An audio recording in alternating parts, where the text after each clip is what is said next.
Okay, this is fantastic. Okay, we'll go back here. Step by step. We have the opening of our story. Then you have a hook.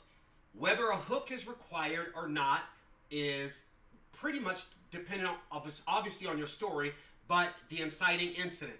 Okay, for the most part, within the first 10 pages, give or take so, if you have a longer story, it might actually take some time to develop the inciting incident. But typically what you would happen at the opening of your story, and you see this in a lot of movies, a lot of television shows, you have something exciting happening. Something that just immediately gets your attention. So some people combine the beginning of their story with a hook, meaning it's still the opening of their story, so that takes care of part one, but why are you throwing this hook? Maybe I don't have an inciting incident until later on in my story, so I want to have a hook, something that engages the reader, just like a fish hook, something that'll snatch up that reader to bring them into your story. So a lot of times, if you watch some of the popular, especially the big budget movies, they're starting with something crazy, a big bank robbery, I don't know, something explosive, something whatever. That's typically your hook. Your hook is just used to get someone's attention, to bring them time to pay attention, watch, look and see what's happening on screen. That's your hook. Now, the hook, it's important to know, does not necessarily have to impact the protagonist of your story. The inciting incident, 150% needs to impact the protagonist in your story. Your hook does not. Your hook is just something to get the audience's attention. So sometimes people combine the beginning of their story with the hook. Sometimes the hook and the inciting incident are combined, but the inciting incident is, first off, did I answer your question about what the hook is? You said kind of. Okay, so let's keep going over it. If I start something, okay, I can go on and on about whatever, whether it's my setting, the environment, I could be talking to people. You're going to keep talking. If you have dialogue going back and forth, and you got dialogue going on for 10 minutes, if that dialogue is not engaging, you're going to lose your audience. So why is the hook? What's important about a hook? It is something that you are going to put in and write within your story to intentionally engage that audience, okay? So there is not a whole lot more to what a hook is, and other than you're trying to snatch your audience's or your viewers' attention. Literally, like you would do. You throw out your net, snatch it, you know, you got that fish on the line, you snatch it, you're going to hook that fish. That's exactly what you're trying to do within your storytelling, okay? Does that make sense? Your hook is something that engages the audience. Does not necessarily mean it has to be big and explosive, but it has to be something that you're putting in there to intentionally hook that reader to get into your story. All right? Does that make sense, you guys? Okay. Perfect. Now, as we move on to the inciting incident, and then we'll kind of look at where these things go, the inciting incident is something that happens directly to, or directly impacts your protagonist. Okay? Directly. If it does not directly impact them, it is not the inciting incident. It has to be something that turns their world upside down or right side up. Here is the illustration of that. Okay? I'm sorry I don't have the slides and the charts and stuff. I know a lot of people are used to that with their Zooms. I just talk. Okay? But here's the illustration with the inciting incident. Okay? If I'm a poor person living on the street, I'm homeless, living on the street, and I reach in and I see somebody drop a lottery ticket, and then I go and pick it up, and then as I'm walking by and I look at all the screens on the TVs, you know, that outside where they're selling TVs and blah, blah, blah. Maybe on the news, as I'm walking in the middle of the night, they announce, oh, there hasn't been a winner for this lottery ticket, and then this homeless person, he sees it, and he's like, oh, shoot, I got the winning ticket. All right. Would that change somebody's life? They won millions and millions of dollars, you know what I mean, from a discarded ticket. Would that change somebody's life? Would that? Yeah, I think so. I mean, I don't want to just be telling this to myself because I know this. But do you think if you found $1 million, I mean, maybe you're a millionaire and it wouldn't make a difference to you. I don't know. But if you found $1 million, would that alter your life? Rock on. Rock on. That's awesome. So the inciting incident is going to directly impact your protagonist. And here's the thing. They could be having a great life. They could be having a terrible life. But that inciting incident is going to flip their life upside down or right side up, depending on how you look at it. It's going to throw their life out of balance. Okay? And, sorry. Apologies for that. But the inciting incident will throw their life out of balance. That's important. That really is what you need to remember about the inciting incident. Every story has to have one. If your story does not have one, you need to fix that. Okay? And that needs to happen as close to the opening of your story as humanly possible. So if you can open that story up and you have your inciting incident right away, great. Awesome. Rock those things together. If you know that you're going to have to write and develop your characters and your settings and all that other kind of stuff up until the point where you have your inciting incident, then I would say, hey, put a hook in there to make sure you don't lose your audience. You see what I mean? I'm trying to put hooks in here so I don't lose you guys. You know what I mean? And I'm like thinking, what am I saying? Are you guys getting what I'm saying? You guys should be. All right? You start your story, then there's going to be a hook, or maybe there's not. You don't have to put one in there. But you're going to start your story, and then you're going to have this inciting incident, something that changes this character's life, turns their life right side up or right upside down, and now that's going to send them on a path where they are trying to find balance once again. They're trying to restore that balance. It's as simple as that, you guys. We will get more into detail about it, but I'm trying to give you guys an overview. This is storytelling. Something happens, you got a hook, then you have your inciting incident. Boom. Now, moving right along. Plot points. Somebody wrote in the chat, plot twist. Same thing as plot point. Okay, layman's terms, we typically say plot twist. We call these in plot points. Plot points. All right. Now, this is cool storytelling, you guys. I'm going to go back up to these cards. All right, and I'm going to explain something to you guys about plot, and I hope you guys are remembering this. I'm hoping you guys will just jot the stuff down that you really need to remember. To go from card number 1 to card number 56, okay, all this stuff can be moved around. So as you get this book and you start to look over at this workbook, and you start to look at some of this stuff, all these things can be moved around. This is not about, oh, this has to happen here, it has to happen there. I structured these cards or lines, whatever, or this outline, I structured it in a way to where I know if I have all these elements, I'm going to have a great story. Or at least the makings, the elements of a great story, starting with my opening, then going into my hook, going into my inciting incident. And the reason I literally split them up like this and laid them out there is because every time I get to the bottom, 7, 14, 21, 28, 35, 42, 49, 56. Every time I get to the bottom of these cards, and they're just an outline, cards that can be moved around, index cards, that's what I typically use. The way that I arrange them, when I get to the bottom, I know something significant is going to happen within my story, for the most part. Okay? That's just me. All right? And so that's the reason why I have them arranged like this. So we here end up with our inciting incident. Okay, card number 7 right there, an inciting incident. And then, now, before I go, I'm going to talk about plot real quick. Okay, so you have the plot, and then you have plots. You have the plot. The plot. The plot of your story is the premise. It's the main through line of your story. Boy meets girl, he's trying to get girl against all odds. Whatever. Subtract everything else. What's your story really about? This guy's trying to do this. This girl's trying to do that. Blah, blah, blah. Someone's trying to do that, and this person's trying to stop them. That's the plot. That's the main through line of your story. Does everybody understand that? If I ask you, what's the plot of your story? You say, oh, I wrote a story about a girl that's trying to do this and that, whatever. You guys get that? I don't see you guys, so can somebody verbally say something?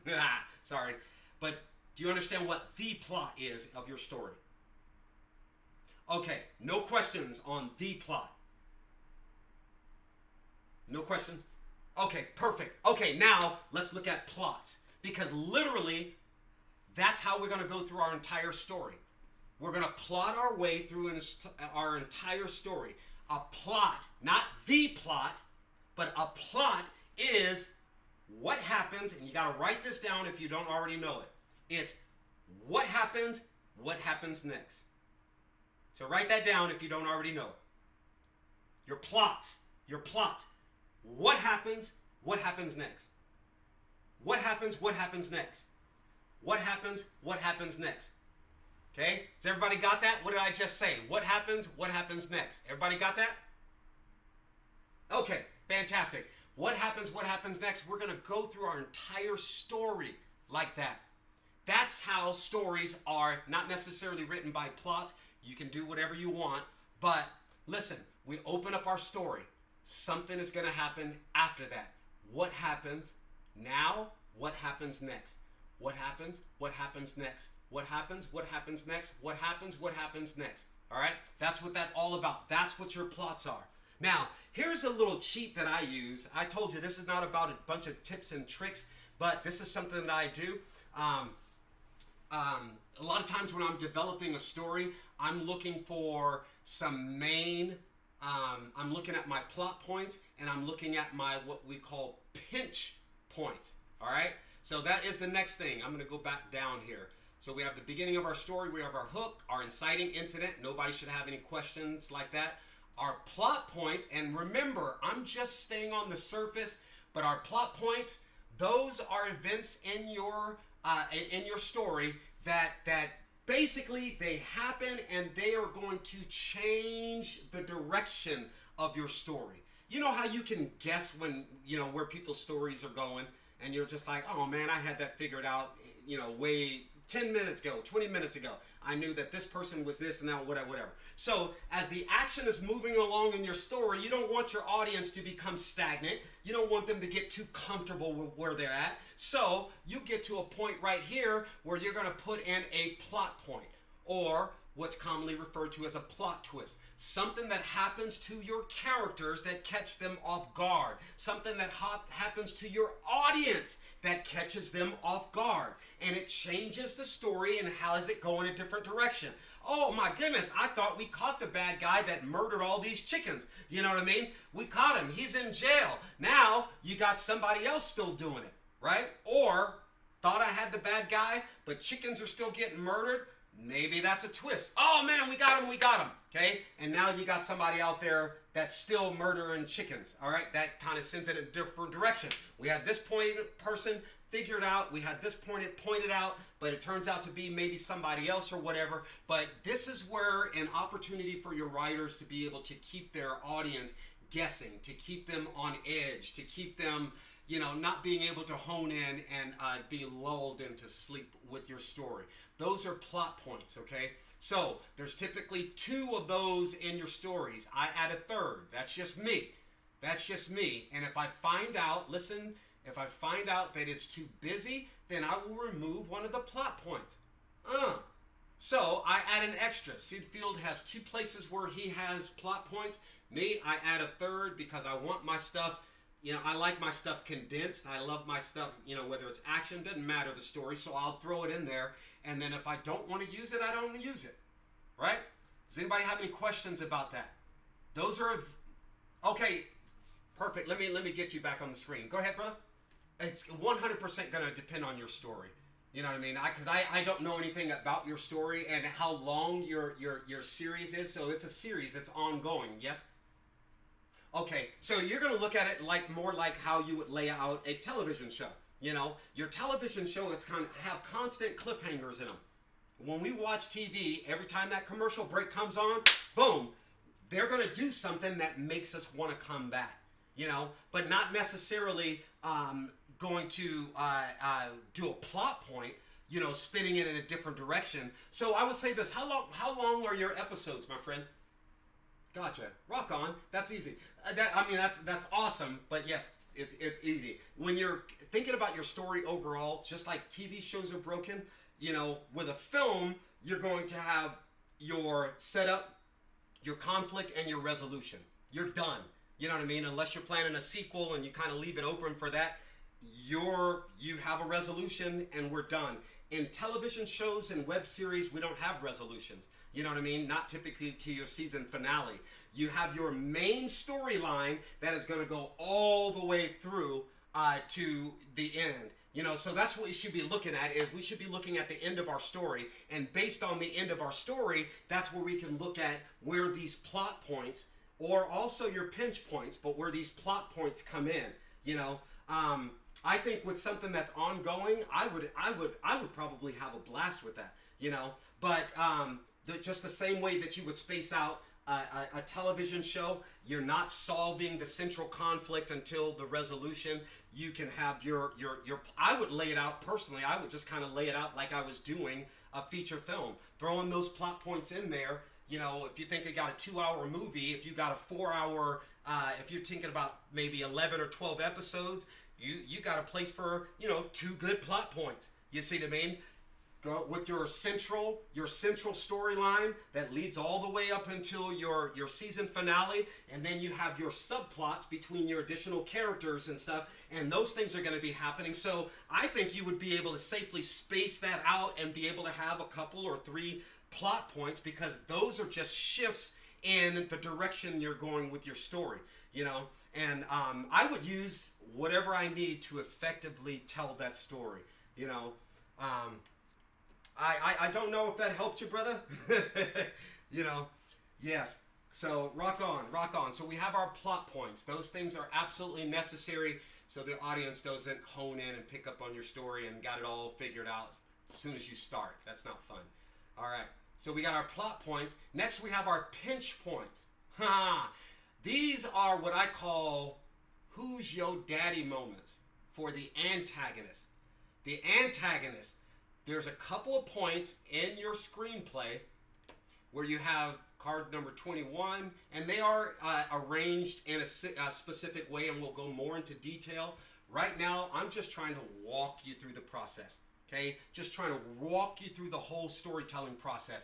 It's what happens next, what happens next, starting with our beginning, then going into our hook, our inciting incident, then we got our plot point. Now we have a pinch point.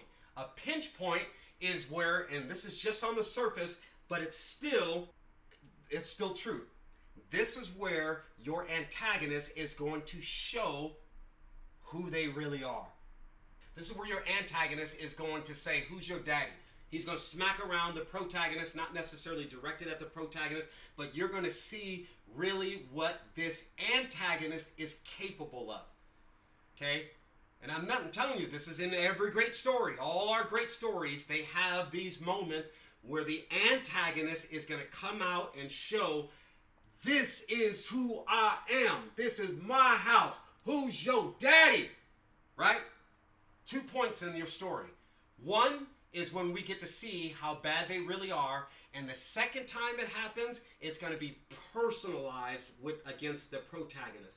How bad this person really is. Whatever. Get it? Pinch point. You're pinching your protagonist. All right? Simple as that. What are you doing? Why are you squeezing me? That's exactly what your antagonist is going to do to the protagonist. The first time is not necessarily directed at the protagonist, but the second time, 100% it's personal, because it's leading up to our resolution. It's leading up to the final conflict, the final showdown. Everything should be building towards this point, right? So you have your pinch point. Who's your daddy? That's how I remember it, and that came from Star Wars, just to let you know. How many of you guys like Star Wars? Have seen Star Wars? You like Star Wars? So, if you guys remember in Star Wars, when Darth Vader, he blew up, he was trying to bribe the princess and saying, hey, if you tell us the information, we're not going to blow up your home world. All right? And then he did it anyway, right? So he blew up the whole world. Blew up Princess Leia's home world.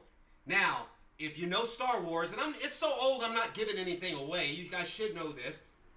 Obviously, Darth Vader's Princess Leia's dad, right? And he made her watch. He literally had her face and made her watch her home get blown up. And when you come to the realization that that's her dad, that's when I took pinch point to mean, who's your daddy? Right? It was literally Darth Vader. So that's why I said, okay, pinch points to me are now who's your daddy moments. So I need to have a couple of those moments where your antagonist gets to show off how bad they really are. And it does not matter if you're writing a comedy, a drama, action, horror, does not matter. These elements are still going to be there. The antagonist, whether it's something that's internal or external, okay? Because it could be depression. It could be a battle with drugs or alcohol. It could be self-esteem. It could be any number of things internally. So whatever it is that your antagonist is, that thing is going to flare up. You got it? Yes, no, maybe so? Okay. All right. So those are your pinch points. And you're going to have a couple of those within your story. All right. Now we're back at another plot point. Look at that. Okay, we did our pinch point. Now we're back at another plot point. Me, I threw in, where did I throw in this? I threw in an extra. Where's card number 28? See? I threw an extra plot point. That's just me. And whether I use it or not, again, it'll be up to me. But this way that I do things, I'm ensuring that there is enough going on. And if I feel like it's too much going on, then obviously I can taper it back. But this makes sure that enough is going on and I have all the elements involved, at least with this aspect of great storytelling. So if you guys can still see that, we did the beginning of our story, we did the hook, the inciting incident, our plot points, those are our plot twists, changes the action, sends the story in a different direction. We have our pinch point, our who's your daddy moments. This is where your antagonist shows off how bad they really are. It's really a revelation of how bad they really are. The second time that that occurs, it's usually very personal, directed towards the protagonist. Okay, and one of the elements, a false victory or false defeat. Okay, what that means basically is at this point in your story, and these things are not, just because I have them on a specific card, it does not mean that that's where they need to go. You can move things around how you need to move them to best tell your story. But a false victory or a false defeat is when you have your protagonist, they think they won. They accomplished whatever. Just like I said, they arrested the guy, threw him in jail, we won, only to come and find out that there are people still being murdered or chickens still being murdered or blah, blah, blah, whatever. So that was a false victory. All right, everybody's celebrating false victory. How many of you guys remember that show? Which one? Oh, Law-Abiding Citizen. That's a good example. They thought they caught the bad guy, right? Anybody remember Law-Abiding Citizen? Yeah, that's a tight movie. Did you like that one, Marlon? No? It's all right. Yeah, it was slick. It's slick. But they thought they won. They thought they got him. There you go. False victory. And then there's a false defeat. You know what I mean? Boy meets girl or boy loves girl and then he lost her forever. So now we get to see during this brief time, you know, him through living out his defeat, thinking that he lost the girl of his dreams, but he didn't really lose her. You see what I mean? So eventually within the story, maybe that relationship is restored or whatever. But again, this is an opportunity for you to lead your audience in a different direction. Oh, they won. They got him. Oh, shoot. No, it's still happening, right? Hey, I got what I wanted. Oh my gosh, you're the worst thing that ever happened to me. That's a false victory too. You see what I mean? The guy that wanted the girl, did everything to get the girl, turned out to be the worst thing that he could ever imagine. How many of you have been there? Oh my gosh. Anyway, but that's a false victory. I got what I wanted, but now it turned out to be the devil incarnate. You know what I'm saying? So that's a false victory. Does everybody make sense of that? A false defeat. You didn't really lose. You're experiencing that loss right now, but you didn't really lose. You still have an opportunity to win. All right? Does everybody understand false victory, false defeat? Yes? No? Maybe so? Thank you there, Mr. Marlin. Appreciate it. Okay? Simple as that, guys. Yes, I am simplifying things, but guess what? With or without me, whether I never see you guys again, at least you guys can look at and say, is this in my story? Do I have a pinch point? Do I have, you know, a who's your daddy moment where the antagonist really shows off how bad they really are? Do I have a change in direction in my story? See, that's how you can simplify anything. What do you need me for? You understand what I'm saying? Because if you know that these things are in there and you start watching these movies, you can identify these elements. And you start watching your movies and you will know that they occur around the same time. Why is it that we don't pick up on that? It's because that story is different, you guys. That story is something that engages us. I'm not looking for the logical breaks. I'm caught up, enraptured within your story. Then when you go back and analyze it and you come to look at it and you're like, dang, that had a good ending, a good opening. It had a good hook or a good exciting incident. It had some great pinch points. It had some great plot points. There was a false victory and a false defeat in there. Do you have to have all the elements? No, you do not. I'm just saying, if you have them, it's going to be dang hard to come up with a sucky movie, okay, or a sucky story. If you have these things, you have to go out of your way to write a bad story, in my opinion. All right, guys, we're almost done. We're almost done. I'm just going over, obviously, the outline. You got the fall of the protagonist. All right, that's another key element with your story. Your protagonist is going to fail at some point and fail miserably. You have to strip everything away from your protagonist at some point within that story. Meaning their connections, their resources, their hope, their whatever it is, whatever they're clinging to, you're going to sever all that stuff. So, that's the fall of the protagonist. They have nothing. They lost everything. Guys, we can go into detail about that, but do you really need for me to explain what a fall of someone is? Have you ever seen anybody? Listen, Legacy Street Academy, man, we spend every day, we're pretty much out there on the street working with homeless people and trying to reach homeless people. I teach people right on the streets, sitting in the Safeway parking lot. Hey, you want to learn how to use a camera? And would I take them out to film and pay them money? Absolutely I will, because that's what my organization is going to do. That's what we are doing. I'm just trying to get bigger and bigger and bigger. But here's the thing. Fall of the protagonist. I see the homeless people out there. Everybody can guess as to why they're living out there on the street. But I don't have to guess, because I get to know them. And I know exactly why a lot of them are out on the street. Oh, it's just because of drugs. Shoot. Oh, it's just because of mental health. Have you ever asked them? Have you ever pulled... Don't get me started. But everybody understand, fall of the protagonist, right? You lose everything. Everybody understand that?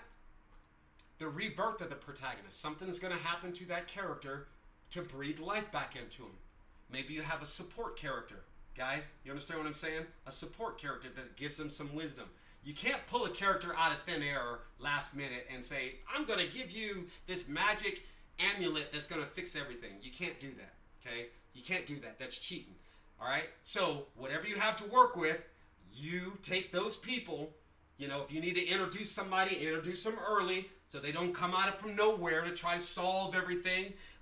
But these people are going to come out of the works. But that's the fall of the protagonist. You need to have that happen within your stories. If you don't, that's fine, as long as you get the results you want. If you're not getting the results you want, consider these elements, all right?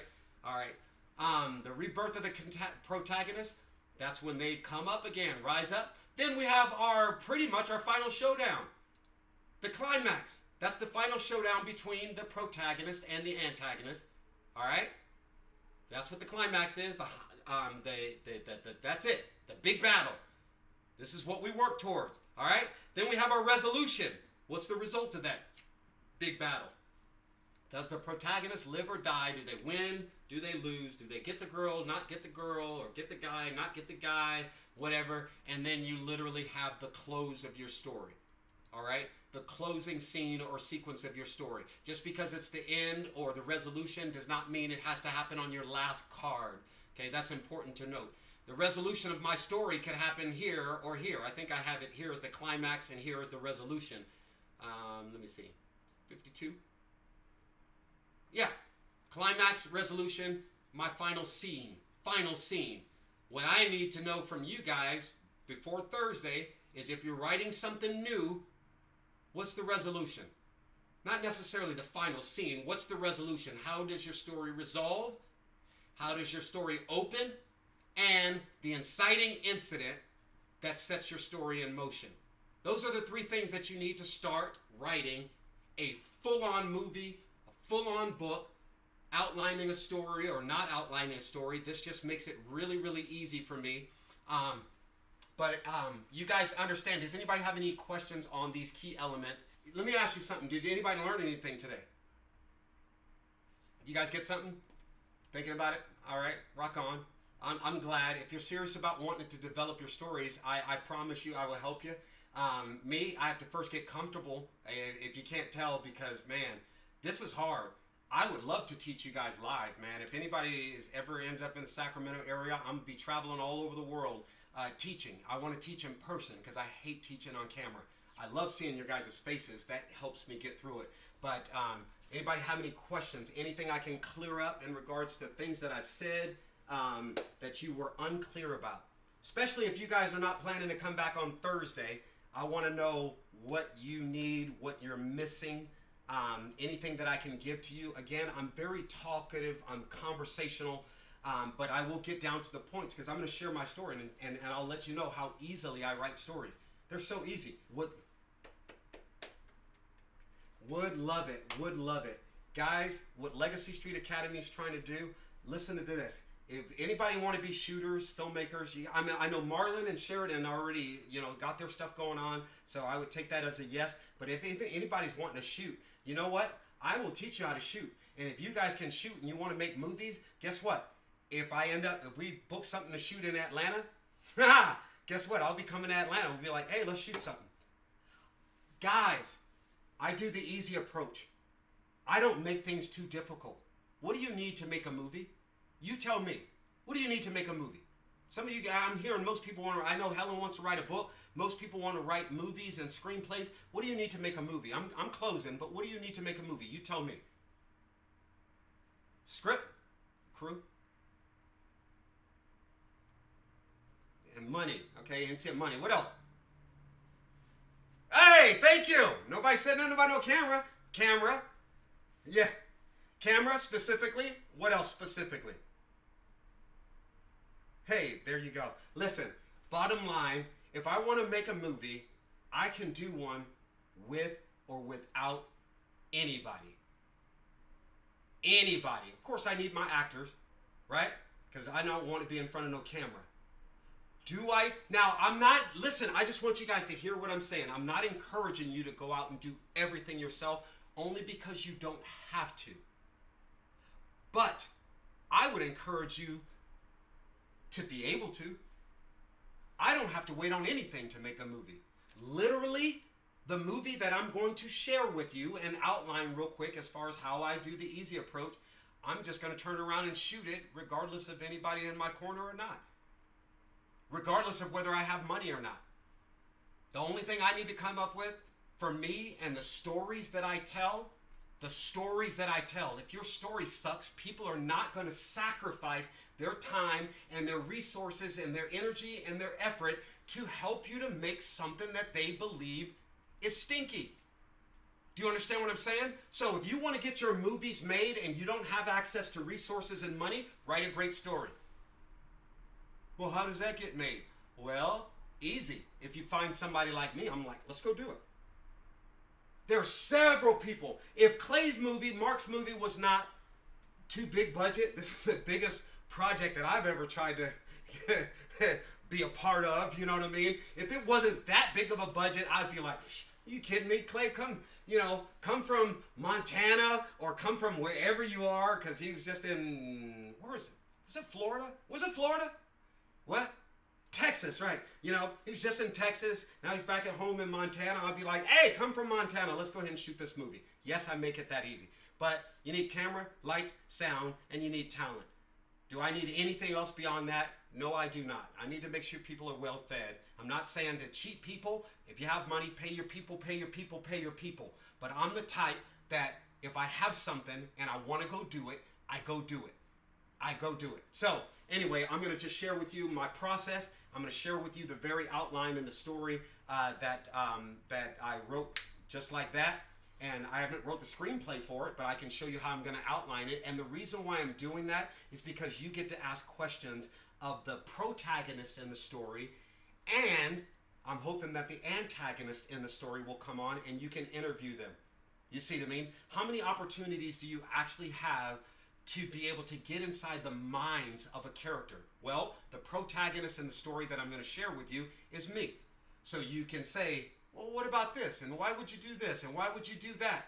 Why? Because you're starting to break down the mind of a character. Same thing with the protagonist. I mean, the antagonist. Sorry, the antagonist is when this group of guys that I'm talking about, if I can get them on camera, you'll be able to, if you want to do a short, and because I don't know if you read through the course description and what we were doing, is that if somebody wants to write a short film based on what I share, we're going to shoot it.